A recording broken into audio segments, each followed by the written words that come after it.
এবং ঘটনাবহুল ভূখণ্ডসমূহের অন্যতম হলো সিরিয়া। একজন মুসলমানের কাছে মক্কা এবং মদিনার পরে তৃতীয় সবচেয়ে গুরুত্বপূর্ণ এবং পবিত্রতম ভূখণ্ড হলো সিরিয়া। কারণ রাসূল করিম সাল্লাল্লাহু আলাইহি সাল্লামের বহু তাৎপর্যপূর্ণ ভবিষ্যৎবাণী রয়েছে সিরিয়াকে কেন্দ্র করে। আজকের সিরিয়ার প্রাচীন এবং ঐতিহাসিক নাম ছিল শাম। এই শামকে কেন্দ্র করে যতগুলো বর্ণনা হাদিসের কিতাবসমূহে পাওয়া যায়, সেই শামের সীমানা অবশ্য আজকের সিরিয়া থেকে বেশ খানিকটা বিস্তৃত এবং বড় ছিল। সিরিয়া, জর্ডান, ফিলিস্তিন এবং লেবানন এই দেশগুলো মিলে ছিল তখনকার শাম। অবশ্য তখনকার শামের সবচেয়ে প্রধান এবং বড় অংশ যেহেতু আজকের সিরিয়ায়, সেই জন্য সিরিয়াকেই সাধারণত শাম বলা হয়। শাম বা সিরিয়ার প্রধান এবং অন্যতম বৈশিষ্ট্য হলো যুগে যুগে আল্লাহ সুবহানাহু ওয়া তাআলার পক্ষ থেকে বিভিন্ন নবী রাসূল যে সারা পৃথিবীতে এসেছেন, তাদের সবচেয়ে বড় অংশ এবং সবচেয়ে বেশি সংখ্যক নবী রাসূল এসেছেন এই শাম বা সিরিয়া। শাম বা সিরিয়া এটাই কিয়ামতের ময়দান হবে। কিয়ামতের দিন লোকেরা এখানেই সমবেত হতে থাকবে। এর বাইরেও শাম বা সিরিয়া প্রসঙ্গে রাসূল করিম সাল্লাল্লাহু আলাইহি সাল্লামের আরও অনেক গুরুত্বপূর্ণ মন্তব্য এবং বক্তব্য রয়েছে। সামান্য কয়েকটি বক্তব্য আজ আপনাদের সম্মুখে আমরা পেশ করতে চাই। তার মধ্যে এক নম্বর হলো সহিহ বুখারীতে বর্ণিত হয়েছে, নবী আলাইহিস সালাম বলেছেন, লা তাযালু তায়ফাতুম মিন উম্মতি মানসুরিন লা ইয়াদুররুহুম মান খাযালাহুম হাত্তা তাকুমাস সাআ। অর্থাৎ আমার উম্মতের মধ্যে একটা বিশেষ শ্রেণী, বিশেষ কিছু লোক থাকবে, একটা দল থাকবে যারা সত্যের পক্ষে লড়াই করতে থাকবে, আল্লাহর সাহায্য তাদের সঙ্গে থাকবে এবং তারা এই সত্যের পক্ষের লড়াইকে অব্যাহত রাখবে কিয়ামত কায়েম হওয়া পর্যন্ত। তাদেরকে যারা পর্যদস্ত করতে চায়, অপমান করতে চায়, ক্ষতি করতে চায়, তাদের কেউই তাদের কোনো ক্ষতি করতে পারবে না। এই হাদিসে নবী আলাইহিস সালাম যে দলটির কথা বলেছেন, যারা সাহায্য প্রাপ্ত হবেন আল্লাহর পক্ষ থেকে এবং যারা অটল অবিচল থাকবেন সত্যের উপরে কিয়ামত পর্যন্ত, যাদেরকে কেউ অপদস্থ করতে পারবে না, সেই দলটি কারা এবং তাদের অবস্থান কোথায় হবে, এই প্রসঙ্গে সহিহ বুখারীতে নবী আলাইহিস সালামের একাধিক সাহাবায়ে কেরামের মন্তব্য রয়েছে, যারা বলেছেন যে এখানে যে দলটির কথা বলা হয়েছে তারা হলেন সিরিয়ায় অবস্থানকারী হবেন এবং এটা হবে কিয়ামতের ঠিক আগ মুহূর্তে। তাবরানীর এক বর্ণনা, নবী আলাইহিস সালাম নিজেও বলেছেন আল্লাহর সাহায্যপ্রাপ্ত সেই দলটি থাকবে সিরিয়ায় বা শামে। সিরিয়া প্রসঙ্গে দ্বিতীয় হাদিসটি বর্ণিত হয়েছে সহিহ বুখারীতে। বিখ্যাত সাহাবী আব্দুল্লাহ ইবনে ওমর রাদিয়াল্লাহু তাআলা আনহু বলেছেন, রাসূল করিম সাল্লাল্লাহু আলাইহি ওয়াসাল্লাম ইরশাদ করেছেন, আল্লাহুম্মা বারিক লানা ফি শামিনা ওয়াফি ইয়ামানিনা, অর্থাৎ আল্লাহ আমাদের সিরিয়ায়, আমাদের ইয়ামানে আপনি বরকত দান করুন। এই কথা বলার পরে উপস্থিত লোকেরা বলল, ইয়া রাসূলুল্লাহ ওয়াফি নাজদিনা, আমাদের নজদেও আল্লাহ বরকত দান করুন, সেই দোয়া করুন আপনি। নবী আলাইহিস সালাম তাদের কথায় কর্ণপাত না করে আবারও বললেন, আল্লাহুম্মা বারিক লানা ফি শামিনা ওয়াফি ইয়ামানিনা। লোকেরা আবারও বললেন ওয়াফি নাজদিনা, আমাদের নজদেও। নবী আলাইহিস সালাম তখনও একই কথার পুনরাবৃত্তি করলেন এবং পরিশেষে বললেন, নাজদ সেই জায়গায় তো ফিতনা ফাসাদ হবে, সেখানে তো হত্যা, মারামারি, খুনাখুনি হবে, সেখানে তো ভূমিকম্প দেখা দিবে এবং সেখান থেকে তো শয়তানের শিং উত্থিত হবে, সেখান থেকে তো শয়তানের শিংয়ের আবির্ভাব ঘটবে, বের হবে। এখানে নাজদ বলতে কোন এলাকাকে বোঝানো হয়েছে, এই প্রসঙ্গে মুহাদ্দিসিন ইকরামের বেশিরভাগের মন্তব্য হলো নাজদ বলতে ইরাককে বোঝানো হয়েছে।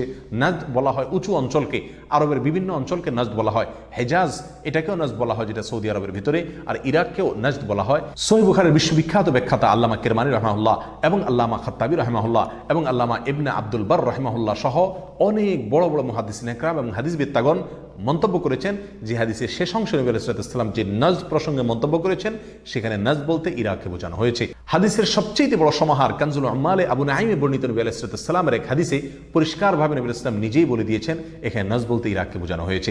যাই হোক, এই হাদিস থেকে আমরা বুঝতে পারলাম বরকত নবী আলাইহিস সালাম চেয়েছেন আল্লাহর কাছ থেকে এই শাম বা সিরিয়ার জন্য। তাহলে এই শাম বা সিরিয়া এটা গুরুত্বপূর্ণ একটি জায়গা এবং নবী সাল্লাল্লাহু আলাইহি ওয়াসাল্লামের কাছে খুবই প্রিয়, আল্লাহর কাছে খুবই তাৎপর্যপূর্ণ একটি ভূখণ্ড। তৃতীয়ত যে হাদিসটি আমরা এই প্রসঙ্গে পেশ করতে চাই, সেটি বর্ণিত হয়েছে সুনানে আবু দাউদে এবং মুসনাদে আহমদে।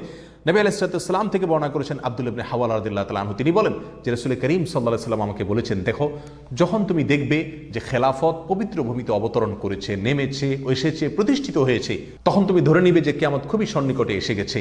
এ হাদিসে নবী আলাইহিস সালাম পবিত্র ভূমিতে যে খেলাফত অবতরণ করলে কিয়ামত নিকটবর্তী এটা বোঝা যাবে বলেছেন। এখানে পবিত্র ভূমি বলতে তিনি কি বুঝিয়েছেন, এই ব্যাখ্যা প্রসঙ্গে প্রায় সকল মুহাদ্দিসিন ইকরামের অভিমত হলো নবী আলাইহিস সালাম এখানে সিরিয়াকে বুঝিয়েছেন। আগে এবং পরের আলোচনাকে পর্যালোচনা করলে সেটাই পরিষ্কার হয়ে যায়। সিরিয়া প্রসঙ্গে চতুর্থ যে হাদিসটি আমরা পেশ করতে চাই, সেটি সুনান তিরমিজিতে বর্ণিত হয়েছে। সেই হাদিস থেকে বোঝা যায় নবী আলাইহিস সালাম সিরিয়াকে গোটা মুসলিম বিশ্বের জন্য হৃৎপিণ্ড হিসেবে অভিহিত করেছেন, মন্তব্য করেছেন।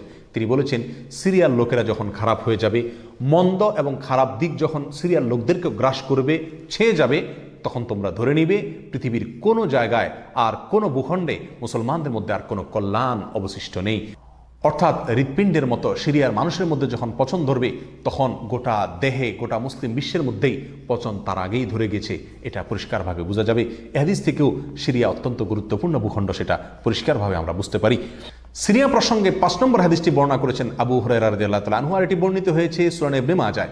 নবী আলাইহিস সালাম বলেছেন, একটা সময় আসবে যখন গোটা বিশ্বে বড় বড় যুদ্ধ বিগ্রহ সংগঠিত হবে, বিশ্বজুড়ে যখন বড় বড় যুদ্ধ দেখা দিবে, তখন মাওয়ালিদের অর্থাৎ নওমুসলিমদের একটি দল আল্লাহর পক্ষে, সত্যের পক্ষে, আল্লাহর দ্বীনের জন্য লড়াই করতে থাকবে এবং তখনকার আধুনিক যত অস্ত্রশস্ত্র এগুলিতে তারা সজ্জিত থাকবেন এবং সত্যের পক্ষে লড়াই করতে থাকবেন। তাহলে চরম সংকটময় পরিস্থিতিতে আল্লাহ সুবহানাহু ওয়া তাআলার একটা বিশেষ সাহায্য এবং অনুগ্রহ আমরা দেখতে পাচ্ছি, আর সেটা অবতীর্ণ হবে, সেটা নাজিল হবে এই সিরিয়ার দামেস্ক নামক শহরে। নাম্বার 6, সিরিয়া প্রসঙ্গে নবী আলাইহিস সালামের আরেকটি তাৎপর্যপূর্ণ ভবিষ্যদ্বাণী রয়েছে, যেটি বর্ণিত হয়েছে সহিহ মুসলিমে। বর্ণনা করেছেন সাহাবী নওয়াস ইবনে সুমাআন রাদিয়াল্লাহু তাআলা আনহু। তিনি বলেছেন, নবী আলাইহিস সালাম একবার দাজ্জাল প্রসঙ্গে দীর্ঘ এবং বিশদ আলোচনা করলেন। একটা পর্যায়ে এসে তিনি বললেন, কিয়ামতের পূর্বে আল্লাহর নবী ঈসা আলাইহিস সালাম যে আসমান থেকে অবতরণ করবেন পৃথিবীতে, তিনি অবতরণ করবেন মূলত সিরিয়ার দামেস্ক নামক শহরের, বর্তমান যে রাজধানী সেই দামেস্ক শহরের পূর্ব অঞ্চলের একটি উঁচু এবং সাদা মিনারায় তিনি অবতরণ করে দুনিয়াতে আসবেন। এসে সারা পৃথিবী জুড়ে তাণ্ডব চালানো দাজ্জালের বিরুদ্ধে তিনি লড়াই করবেন এবং সিরিয়ার এই লুদ নামক জায়গায় তিনি দাজ্জালকে হত্যা করবেন। একজন মুসলমানের কাছে যে সিরিয়ার ভূখণ্ডটি অত্যন্ত তাৎপর্যপূর্ণ তা পরিষ্কারভাবে হাদিসের মাধ্যমে ফুটে ওঠে। নাম্বার 7, তিরমিজি বর্ণিত এক হাদিসে আসছেন, নবী আলাইহিস সালাম ইরশাদ করেছেন, কিয়ামতের পূর্বে ইয়েমেনের হাজরামাউত নামক শহরে সেখানে আগ্নোৎপাত দেখা দিবে, আগ্নেয়গিরি দেখা দিবে এবং সে আগুন মানুষকে ধাওয়া করতে থাকবে। সেই পরিস্থিতি আসলে কিয়ামতের ঠিক পূর্ব মুহূর্তে আমরা কি করব, এই প্রসঙ্গে সাহাবায়ে কেরাম নবী আলাইহিস সালামের কাছে দিক নির্দেশনা চাইলে তিনি বললেন, আলাইকুম বিশাম, তোমরা শাম বা সিরিয়ায় গিয়ে আশ্রয় নিবে। অন্য এক হাদিসে আসছেন, নবী আলাইহিস সালাম বলেছেন, একটা সময় আসবে যখন 3টা জায়গায় একসঙ্গে যুদ্ধ চলবে, সিরিয়ায় এবং ইয়েমেনে এবং ইরাকে। একজন সাহাবী প্রশ্ন করলেন, ইয়া রাসূলুল্লাহ, আমাকে ওই সময় আপনি কোন পক্ষের হয়ে লড়াই করার জন্য নির্দেশ করবেন?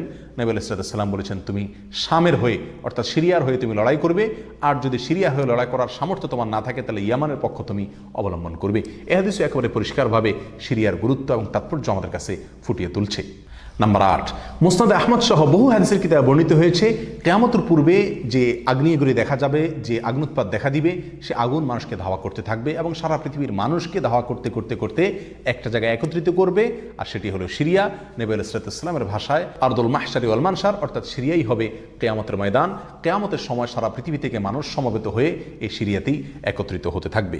নাম্বার 9, নবী আলাইহিস সালাম আরেক হাদিসে বলেছেন, মালায়েকাতুল্লাহি বাসিতু আজনিহাতাহুম আলা শাম, আল্লাহর ফেরেশতাগণ সিরিয়ার উপরে তাদের ডানাকে ছেয়ে আছেন অথবা ছেয়ে থাকবেন। এই হাদিস থেকেও শাম বা সিরিয়ার গুরুত্ব করে পরিষ্কারভাবে ফুটে ওঠে। নাম্বার 10, এক হাদিসে আসছেন, নবী আলাইহিস সালাম তার এক স্বপ্নের বিবরণ দিতে গিয়ে বলছেন যে, আমি একবার শুয়েছিলাম, দেখলাম আমার মাথার নিচ থেকে আল্লাহর কিতাবকে ছিনিয়ে নিয়ে যাওয়া হলো এবং সেটাকে যখন নিয়ে যাওয়া হচ্ছে আমি তাকিয়ে থাকলাম কোথায় নিয়ে যাওয়া হচ্ছে। দেখলাম যে একটা আলোক রশ্মি চলে যাচ্ছে এবং যেতে যেতে সিরিয়ার ভূমি পর্যন্ত সেটা চলে গেল এবং সেখানে গিয়ে অবতরণ করলো। এরপর নবী আলাইহিস সালাম বললেন, আলা ইন্নাল ঈমানা ইযা ওয়াকাআতিল ফিতানু বিশাম, অর্থাৎ যখন সারা পৃথিবীতে ফিতনা ফাসাদ ছেয়ে যাবে তখন ঈমানের ঠিকানা হবে সিরিয়ায়, আর ঈমানদারদের আশ্রয়স্থল হবে, শেষ ভরসা হবে সিরিয়া। সম্মানিত ভাই বন্ধুগণ, এই হাদিসগুলো থেকে পরিষ্কারভাবে ফুটে উঠলো যে মক্কা মদিনার চাইতেও ঘটনাবহুল হবে কিয়ামতের পূর্ব মুহূর্তে শাম বা সিরিয়া নামক ভূখণ্ড।